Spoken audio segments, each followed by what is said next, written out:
What happens when the most controversial team left in the World Cup meets the one opponent too famous for any disputed decision to disappear quietly? On Wednesday in Atlanta, England face Argentina for a place in the World Cup final. But this is no longer being discussed as a normal semifinal. For days, social media has been filled with accusations that Argentina have benefited from crucial refereeing decisions. Some supporters have even started calling them VARgentina. There is no proof of conspiracy, no leaked instruction, no evidence that FIFA has ordered anyone to protect Lionel Messi. But after a series of dramatic VAR incidents, one question now hangs over the entire match. Can England and Argentina produce a football classic, or will every whistle become a story? Because this semifinal is not only a battle between two footballing superpowers. It is a test of FIFA's credibility. Argentina arrive as defending world champions, still carrying the dream of giving Lionel Messi one final appearance on football's greatest stage. England arrive with Harry Kane, Jude Bellingham, and the chance to reach their first Men's World Cup final since 1966. The winner travels to New Jersey for the final.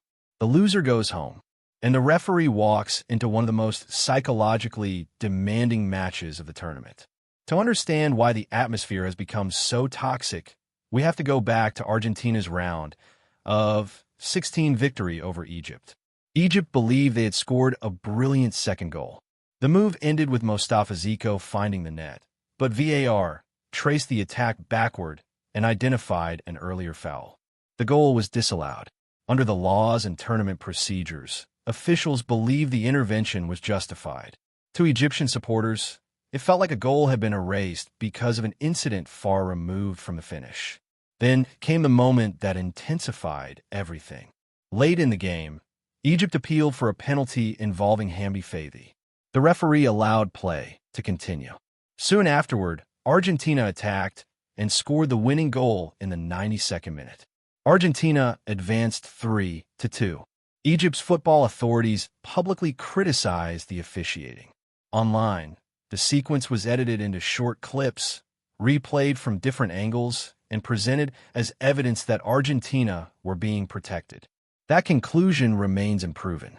But once suspicion enters a tournament, every new incident is judged through the same lens.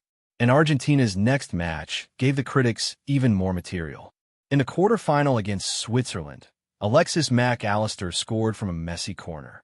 Switzerland responded through Dan Doy and forced the match into a tense, increasingly physical contest. Then came the decision that transformed the night.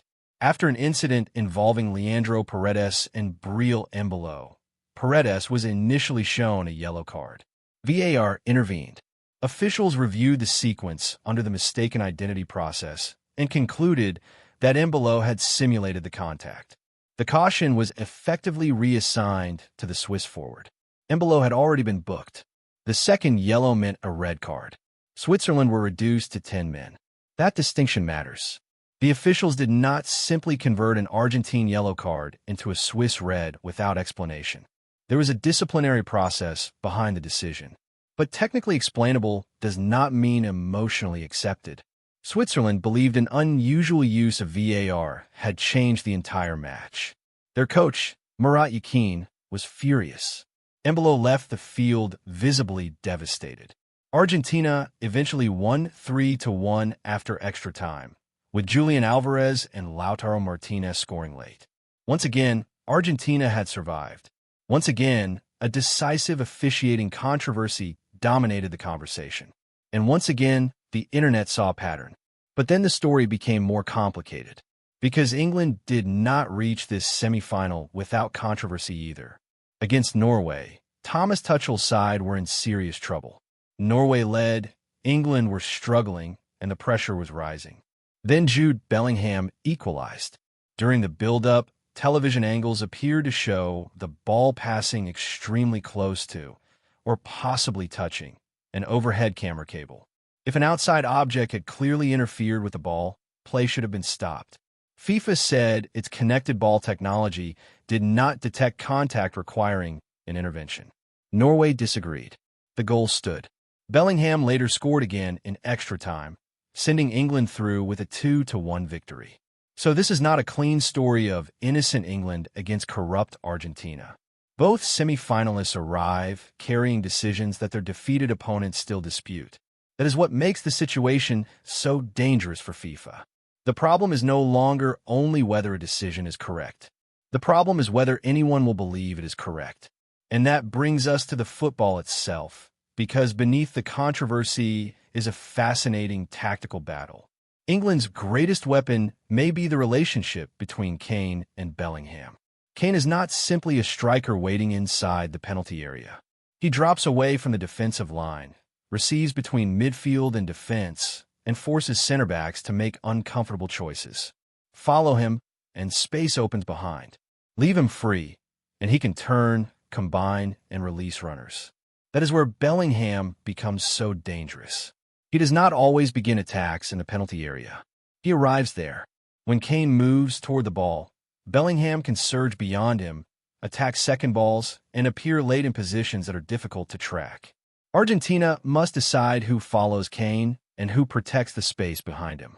There is no perfect solution. If their defense pushes high, England can attack the space and behind with pace from wide areas. If Argentina drop deep, England gain territory, crossing opportunities, and sustain pressure around the box. England also have the physical capacity to turn the match into a running contest. Their wide players can stretch Argentina's back line, while Bellingham attacks centrally and Kane connects the phases. Argentina have shown vulnerability when opponents force their defenders to retreat toward their own goal. Switzerland found space before the red card. Egypt caused problems. Argentina have survived, but they have not always controlled matches. That does not mean England will dominate, because Argentina possess something no tactical board can fully measure. They possess Messi. At 39, he no longer presses every defender or covers every blade of grass. He chooses his moments. He drifts away from the action, conserves energy, and waits for the space between the opposition midfield and defense to appear. Then the game changes. England must decide whether to assign one player to follow him. Man-marking Messi sounds logical, but it can pull an entire defensive structure out of shape. A midfielder follows him toward the touchline, and space opens centrally. A center back steps forward, and Julián Álvarez runs behind. England could instead defend him zonally, passing responsibility from one player to another. But that creates a different danger. One hesitation, one delayed handover, 1 yard of space. That may be all Messi needs. Álvarez is crucial to this equation. His movement stretches defenders, his pressing can force hurried passes, and his willingness to run beyond the ball creates openings for Messi to operate underneath. Argentina may not possess the same physical freshness as England, but they understand the emotional rhythm of knockout football. They know when to slow a match. They know when to create conflict. They know how to survive periods in which they are not the better team. That experience has carried them through difficult moments before. And, psychologically, they may feel the entire tournament has become Argentina against the world. Accusations of favoritism could distract them, or they could strengthen the siege mentality that has defined some of their greatest teams. England face a different psychological challenge. For almost 60 years, every promising English World Cup campaign has carried the weight of 1966. There have been penalty defeats, red cards, disallowed goals, and painful near misses. Now, they stand one victory from returning to the final. But the growing England against FIFA narrative carries a hidden danger. If England's players enter the match expecting injustice, they may begin reacting to the referee instead of the ball. A disputed foul could trigger protests. A yellow card could create panic. A VAR delay could turn suspicion into anger. Against Argentina, emotional control is not optional. It may decide the match. There is also tension inside the England camp.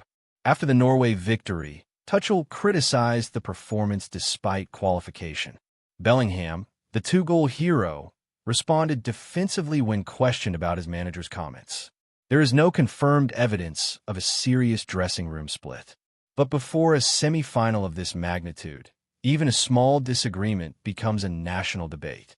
Tuchel now has to ensure that criticism creates focus rather than resentment. And as if the tactical and psychological stakes were not enough, this match carries one of the heaviest histories in international football.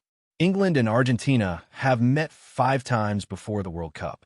In 1966, England won a bitter quarterfinal at Wembley after Argentina captain Antonio Rattin was dismissed.